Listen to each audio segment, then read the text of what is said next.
When you try to make sense of the Nazi era, the first thing your mind latches onto is scale, the industrial machinery of murder, the trains, the gas chambers, the maps of conquest. That is how history remembers them, as architects of atrocity. But beneath that monstrous architecture there was another, stranger layer, a patchwork of oddities, private habits, half-baked sciences and theatrical obsessions that at first glance seem almost comical, until you realize how those eccentricities fed the machinery, how the weirdness helped make the horror possible. This is not a tour of curiosities to laugh at the insane. It is an attempt to understand how image, myth, quackery and superstition braided themselves into policy, how the personal, a photograph, a doctor's tonic, a castle ritual, bled into the political, and made genocide imaginable. The contradiction is the arresting thing. The same men who ordered mass murder also obsessed over lederhosen, diet, ice moons, and treasure hunts in Tibet. To understand them is to see how the private and the performative became instruments of power. Picture a black and white photo taken in the spring of 1927.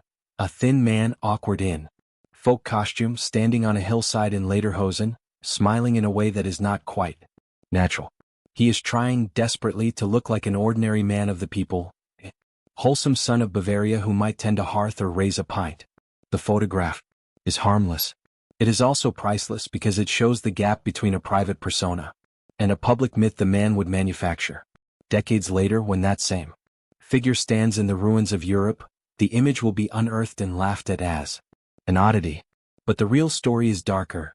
It is how the failure of that image pushed him towards something far more dangerous, the mask of sacred authority, the cult of the uniform, carefully staged rallies where choreography became theology. History is full of moments that look absurd, until you realize how much they mattered. If you want to see the strange forces that shaped empires and destroyed them, stay with us. Subscribe to Tale of History and step deeper into the stories the textbooks leave out. The Nazis are famous for their uniforms, that hard, ceremonial silhouette that made mobs look like a single organism. But that uniform was not inevitable, it was chosen.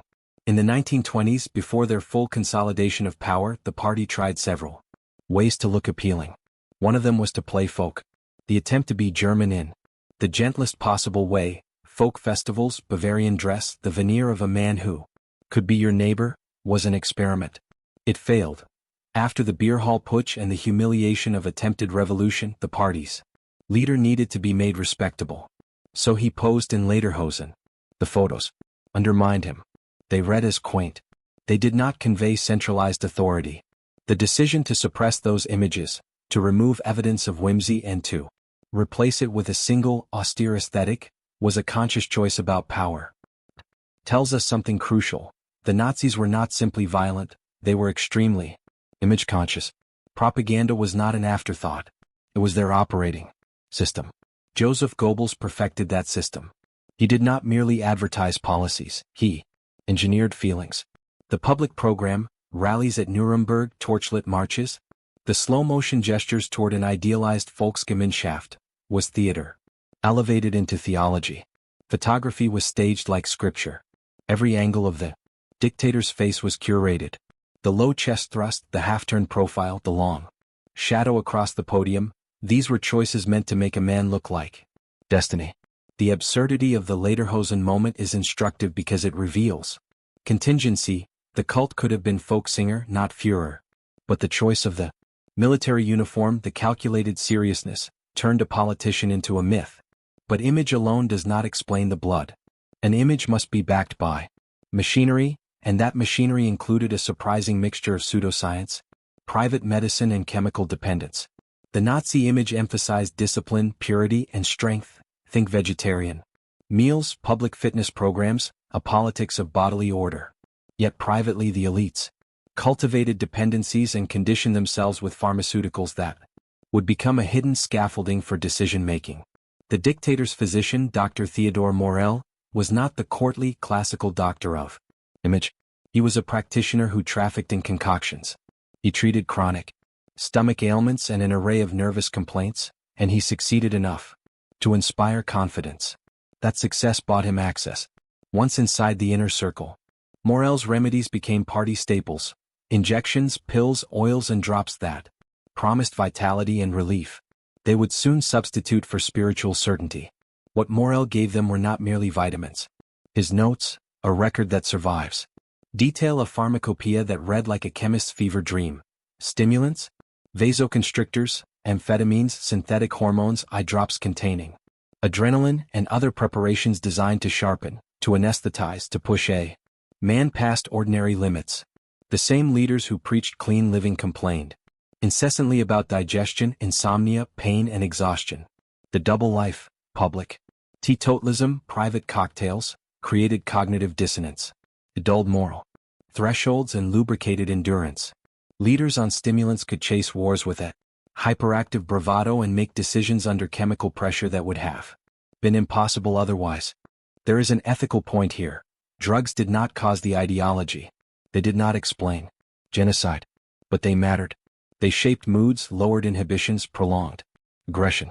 Imagine the calculus of a leader who is chronically ill, terrified of weakness, reliant on injections, and surrounded by yes men. Every decision becomes a negotiation between fear and compulsion. The presence of Morel and his syringes is not quaint. It is part of the anatomy of the regime. If drugs were the regime's chemical undercurrent, occultism was one of its metaphysical underpinnings. This is where the story becomes unmistakably strange.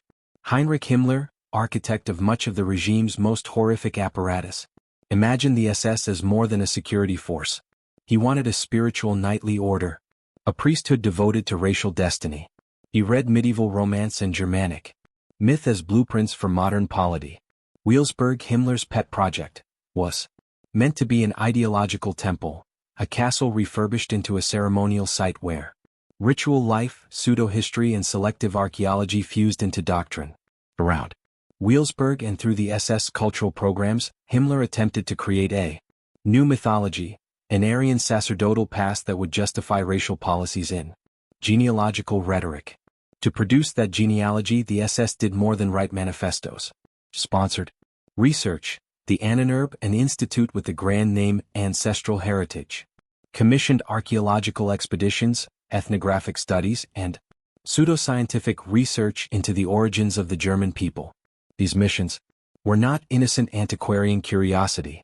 They were designed to manufacture legitimacy, to find proof, however manufactured, that Germans were heirs to a superior civilization whose rights to land, labor, and even life were preordained. And the methods were theatrical. Archaeologists were accompanied by cameramen and publicists. Objects of dubious provenance were photographed, catalogued, and presented as discoveries. Tibet became a stage for this drama. Teams were sent to remote regions to seek traces of Aryan ancestry. They returned with photographs, diaries, and sometimes gross distortions of local cultures. The effect was a pseudo-historical echo chamber. The Nazi mythmakers could point to fieldwork and declare science had validated their political aims. Here's the essential sting.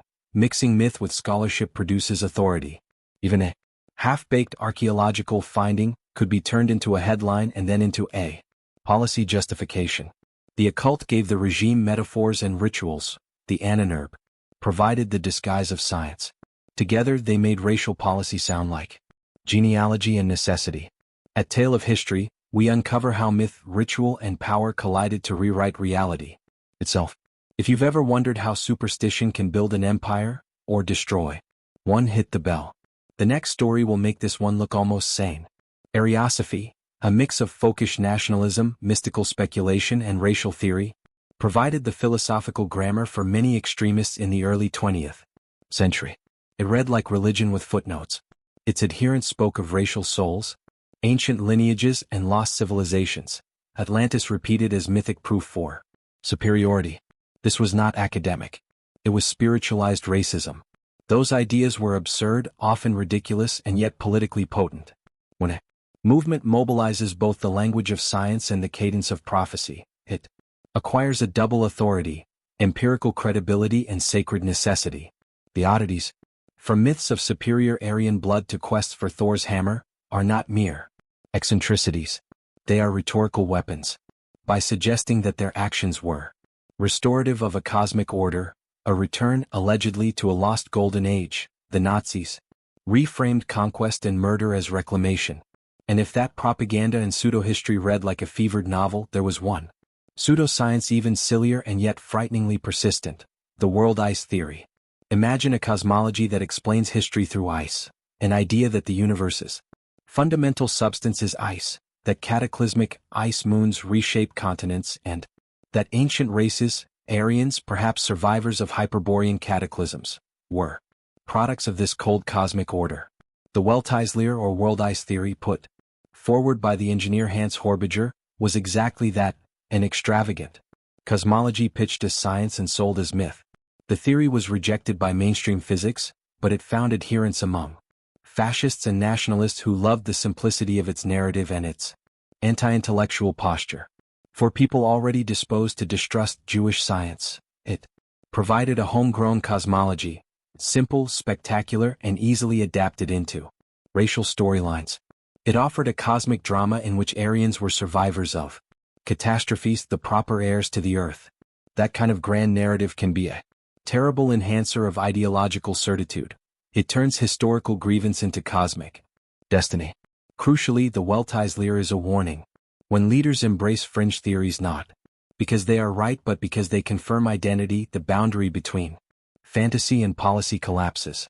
A myth about ice moons is silly, but it becomes dangerous when those who shape state policy use it to inflate their sense of destiny. Pseudoscience becomes ideology, becomes state doctrine. Symbols matter. They are mental anchors. The Nazis were masters of visual appropriation. They stripped ancient motifs of context and restamped them with deadly meanings. The swastika, a symbol used in numerous cultures for millennia, was sequestered and purified into a sigil of hate. Rituals, runes, and myths were catalogued, rearranged, and weaponized. This process had two effects. Internally, it created a language of belonging. Few recognized the symbol and internalized its meaning. You were in. Externally, it sent a clarifying message. This movement had a lineage, a past, a destiny. The reclamation of medieval pageantry and pagan imagery made the modern regime seem ancient, and therefore inevitable. And for the many peoples who would suffer, these symbols constituted a permanent wound. Icons once harmless would now be forever stained with murder. Another central symbol was the narrative of victimhood. The Nazis were expert apologists in reverse. They presented themselves as a wounded nation betrayed by secret cabals, humiliated by Versailles, endangered by Jews and communists in a single monstrous coalition. The language, Judeo-Bolshevism, erased distinctions and united enemies into a single existential threat, with victimhood as the preface, aggression read as defensive necessity. This rhetorical sleight of hand allowed mass violence to be framed as self-preservation. The logic is simple and ruinous. If you are besieged, anything you do to survive becomes justifiable. The Nazis were full of contradictions. They advertised purity while tolerating biological and moral filth in private. They lauded discipline but indulged addiction. They worshipped science while elevating pseudoscience and myth. Contradictions are not schizophrenic glitches. They are functional. They created plausible deniability and ideological flexibility. If a policy needed genetic justification, science could be invoked. If a morale problem needed mythic repair, ritual could be deployed. The regime's versatility in borrowing from all registers, clinical, mystical, folkloric, made it resilient. And once you accept that the weirdness was not incidental, a harder truth follows. The oddities mattered. The architecture of mass murder needs not just engineers and bureaucrats, it needs a culture in which atrocity is conceivable. A culture that endows itself with sacred narratives, that sacralizes imagery and reframes enemies as cosmic threats, is a culture where moral inhibition can be hollowed out.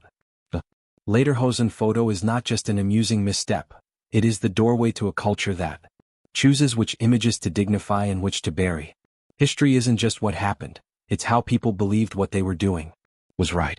If you want to keep seeing the hidden logic behind humanity's darkest chapters like this video and let YouTube know tale of history deserves to be seen, we will not linger in apocrypha. But a few episodes make the pattern clear. A propaganda office carefully selects photographs that make a politician look millennial, not mortal. The selection process is surgical. The deletion of other photographs is systematic. From image to myth there is a thin, deliberate seam. A doctor's ledger lists syringes and tonics, the precise mix of stimulant and sedation that keeps a leader functioning through fever, fear, and insomnia. Those injections are not a private curiosity, they shape temperament. An institute with the lofty name, Annenerb, sponsors expeditions with the language of archaeology and the methods of confirmation bias. Photographs of remote peoples are reinterpreted as evidence of lost lineages. From the field to the classroom, myth becomes curriculum. In a castle's shadow, men stage rituals that borrow from medieval chivalry. The ritual lends a sacral cast to a security force that will become a killing machine. Each vignette is small, together they form a mosaic. Each tile by itself is odd. Together they constitute a civilization's pathology. It is tempting to reduce this talk of weirdness to a footnote. Odd men, odd beliefs, a few eccentricities around the edges of evil. That is a grave mistake. The point is not to gawk at the bizarre. The point is to show how petty myths and private fixations can be weaponized into public policy. The process is frighteningly ordinary. Leaders want legitimacy and they take it where they can get it, from science when it suits them, from myth when it suits them, from spectacle when it suits them. And a modern lesson follows. Image-making, pseudoscience, and deliberate victim narratives are still cheap tools of demagoguery. When political movements mix spectacle with pseudo-knowledge and a language of existential threat, the ingredients for violence are present again. That is why the study of these weird aspects is not mere curious history. It is civic therapy. We identify the mechanisms, so we can see them again. The final irony of the story is that the very obsession with purity, destiny, and ancient lineage produced fragility. A regime built on myth rather than substantive legitimacy is brittle at its core. When reality intrudes, when war goes badly and allies fail, the mythology can collapse into madness. Leaders rant, grand narratives splinter, and the final scenes are often grotesque self-destruction. We end where we began, with a photograph. The Lederhosen picture is more than a curiosity. It is a small, ordinary thing that reveals the contingency of history. The man in the photograph could have been a folk hero. He chose and was chosen by forces he cultivated to become much worse.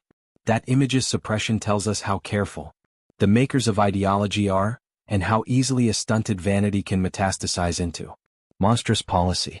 Remember this, oddity is not harmless. Quackery, imagecraft, myth-making, and theaters of ritual do not only entertain the mind, they can rewire it. They can make cruelty plausible. They can make murder seem like a duty. The Nazis were not merely devils in uniform, they were human beings who used human tools, promises, symbols, pseudoscience, and spectacle to turn a state into a machine of extermination. So when we say flippantly, the Nazis were weird, pause. Weirdness is a symptom, not a distance. It is the shadow of a moral collapse we must refuse to reproduce. Study the absurdities closely because they hide a dangerous engine. If we know how the engine is built, we are better prepared to dismantle it the next time it tries to roar. The past doesn't stay buried, it waits for someone to recognize it. This story made you think, share it. If it made you question, subscribe. Because on Tale of History, every forgotten truth finds a voice again.